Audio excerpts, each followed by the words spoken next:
Hi friends, welcome to Raya Tamil kitchen. பழைய சாதத்தை இந்த வீடியோ பார்த்தீங்கன்னா நீங்கள் தூக்கி போட மாட்டீங்க.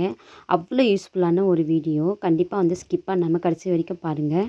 பழைய சாதத்தை வச்சு எப்படியெல்லாம் யூஸ் பண்ணலாம் அப்படின்னு நான் சொல்லியிருக்கேன். அதனால் வீடியோ வந்து ஸ்கிப் பண்ணாமல் கடைசி வரைக்கும் பாருங்கள். அது மட்டும் இல்லை ஃப்ரெண்ட்ஸ், அன்றாடம் நம்மளுக்கு தேவையான சின்ன சின்ன கிச்சன் டிப்ஸ் அண்ட் ட்ரிக்ஸ் எல்லாம் கூட இல்லை நான் சொல்லியிருக்கேன். இந்த வீடியோ வந்து மறக்காமல் உங்கள் ஃபேமிலி ஃப்ரெண்ட்ஸ்க்கும் ஷேர் பண்ணுங்கள். இந்த வீடியோ பிடிச்சிருந்ததுன்னா மறக்காமல் வந்து சப்ஸ்கிரைப் பண்ணிக்கோங்க. அப்போ தான் நான் போடுற வீடியோ உங்களுக்கு நோட்டிஃபிகேஷனாக கிடைக்கும். தொடர்ந்து சப்போர்ட் பண்ணிட்டு வர எல்லா ஃப்ரெண்ட்ஸ்க்குமே ரொம்ப ரொம்ப தேங்க்யூ. வாங்க வீடியோக்குள்ளே போகலாம்.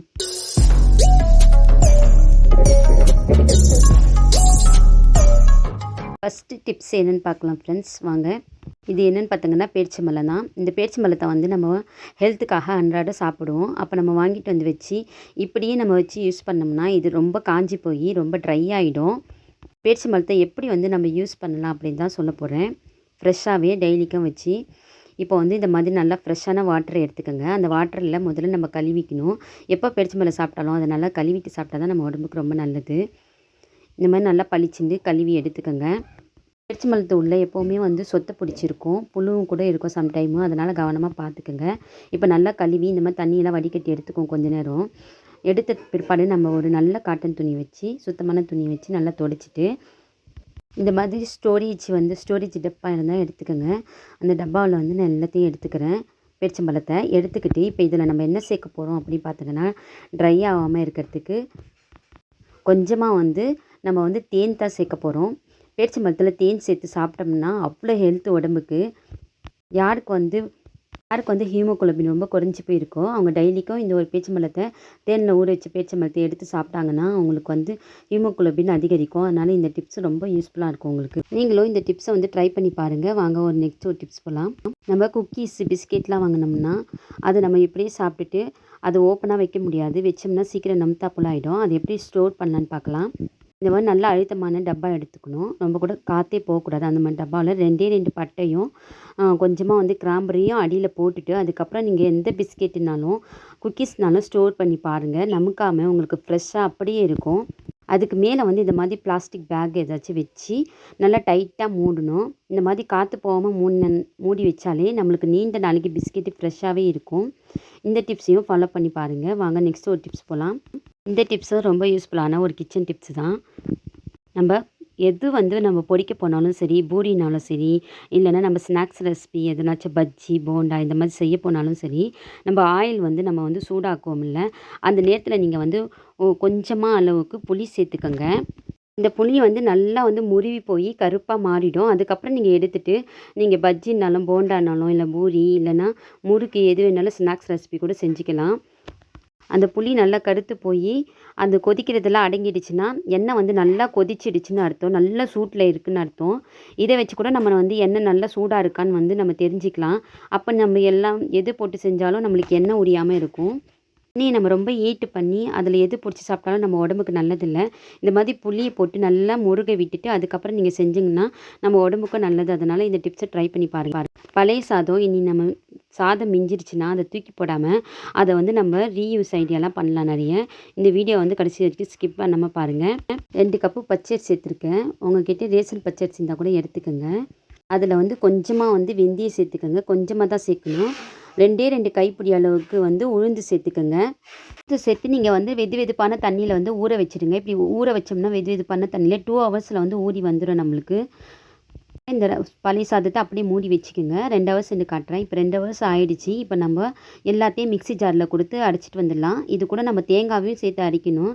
ஆனால் தேங்காய் சேர்த்து அடிச்சிங்கன்னா அது ஒரு மாதிரி வாடை வந்துடும். அதனால் நீங்கள் வெறும் அரிசி உளுந்தையும் சோத்தையும் மட்டும் போட்டு அடிச்சிட்டு வந்துடுங்க. அரைச்சி நீங்கள் வந்து ஆப்பத்து மாவு எப்படி நீங்கள் அரைப்பாங்களோ பட்டு மாதிரி அந்த மாதிரி அரைச்சி ரெடி பண்ணிக்கோங்க. சில பேர் கொரன்னு அரைப்பாங்க, சில பேர் பட்டு மாதிரி அரைப்பாங்க ஆப்பத்துக்கு மாவு. நான் வந்து நல்லா பட்டு போல் தான் அரைப்பேன். செகண்ட் மாவில் வந்து நான் 2 கரண்டி வந்து ரவை சேர்த்துக்கிறேன். ரவை எதுக்குன்னு பார்த்தீங்கன்னா ஆப்பம் வந்து நல்லா பலவையாக பஞ்சு போலையும் வரும். அதனால் ரவையும் 2 கரண்டி அளவுக்கு சேர்த்துக்கோங்க. சேர்த்துக்கிட்டு நான் இப்போ எல்லாத்தையும் அரைச்சிட்டு உங்கள்கிட்ட காட்டுறேன் பாருங்கள். எல்லாம் ஊற வச்ச அரிசியையும் பழைய சாதத்தையும் ஒன்றுபடுத்தி அரைச்சிட்டு வந்துட்டேன் ரவை சேர்த்து. இதில் நம்ம உப்பு போட்டுக்கலாம். உப்பு போட்டுட்டு இது எப்படி நீங்கள் உடனே புளிக்க வச்சு செய்வீங்க அப்படின்னு பார்த்தீங்கன்னா இதுக்கு ஒரு சூப்பரான ஒரு டிப்ஸ் இருக்குது. இது எப்படி புளிக்க வைக்கலான்னு பாருங்கள். உடனே இதை நீங்கள் 2 ஹவரில் புளிக்க வச்சு நீங்கள் வந்து மத்தியானம் நினச்சாலே நைட்டுக்கு ஆப்பம் செஞ்சிடலாம். ரொம்ப ரொம்ப ஈஸி ஆப்பம். ஆப்பத்துக்கு அதிக உளுந்து தேவைன்னே இல்லை. உளுந்து இல்லாமயே செய்யலாம். நல்லா கொதிக்கிற தண்ணியை இந்த மாதிரி சட்டி கொள்கிற அளவுக்கு ஒரு பாத்திரத்தில் ஊற்றிடுங்க. அதுக்கு மேலத்துக்கு இந்த மாவை வச்சு மூடிடுங்க. இப்படி வச்சிங்கன்னா 1 ஹவரில் மாவு புளிச்சு வந்துடும். 1 ஹவர் சென்று காட்டுறேன் பாருங்கள். சூப்பராக மாவு புளிச்சு வந்துடுச்சு. பழைய சாதம் சேர்த்துருக்கோன்றதால ரொம்ப ஈஸியாகவும் புளிச்சிடும்.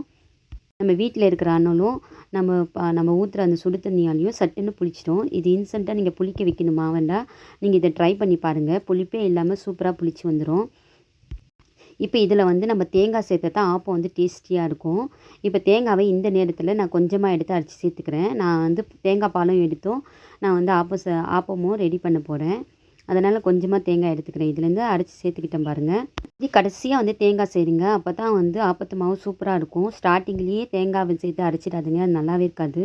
ஆப்பம் செஞ்சு காட்டுறேன் பாருங்கள் உங்களுக்கு. ஒரு 2 ஆப்பம் இப்படி நீங்கள் ஆப்பச்சட்டியில் ஊற்றிட்டு நல்லா வந்து சுற்றி விட்டிங்கன்னா ஓரத்தில் அழகாக வந்துடும்.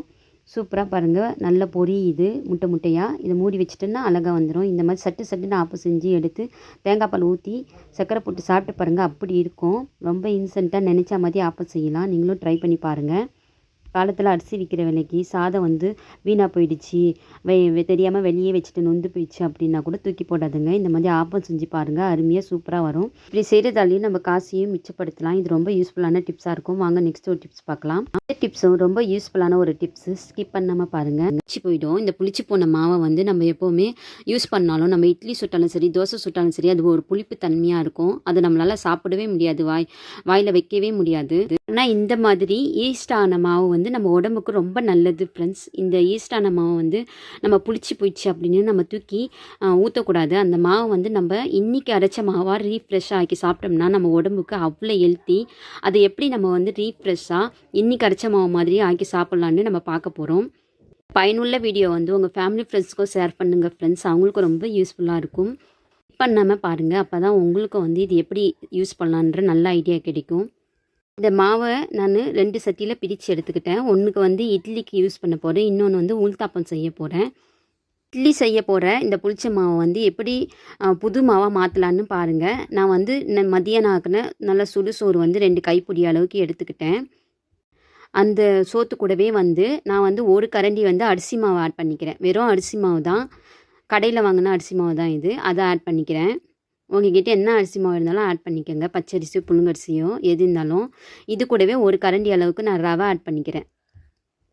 நான் வந்து எல்லோ ரவை ஆட் பண்ணுறேன். உங்ககிட்ட என்ன கலரு ரவை இருக்கோ, ஒயிட் ரவையோ அது கூட நீங்கள் ஆட் பண்ணிக்கலாம்.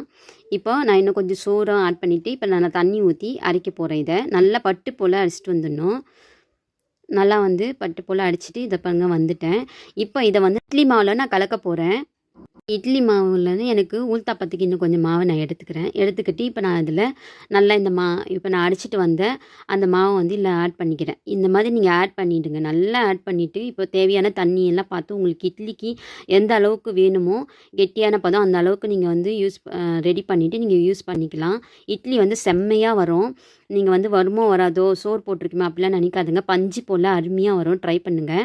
நிறைய தடவை ட்ரை பண்ணியிருக்கேன், சூப்பராக வந்திருக்கு. இந்த ஐடியாவும் பழைய சாதத்தை வச்சு தான் செய்ய போகிறோம்.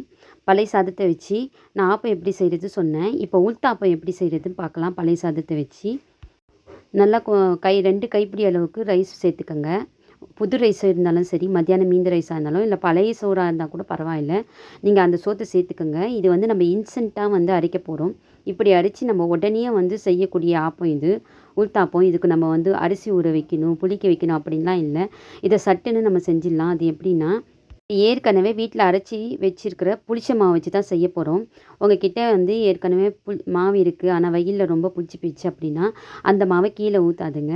அதில் வந்து நீங்கள் இந்த மாதிரி 2 கைப்பிடி அளவுக்கு சோறியும் 2 தேங்காய் பத்தையும் நல்லா பட்டு போல் அடிச்சிட்டு வந்து அதில் ஆட் பண்ணிவிடுங்க. அந்த புளிச்ச மாவில் சாதா புளிச்ச மாவு, அது இட்லி மாவாக இருந்தாலும் சரி, தோசை மாவாக இருந்தாலும் சரி, அதில் இந்த மாதிரி நீங்கள் சோறு அடித்து சேர்த்தாலே உங்களுக்கு பலவை மாதிரி ஊத்தாப்பம் வரும். அது கூடவே வந்து 2 கரண்டி அளவுக்கு ரவை சேர்த்துருக்கேன்.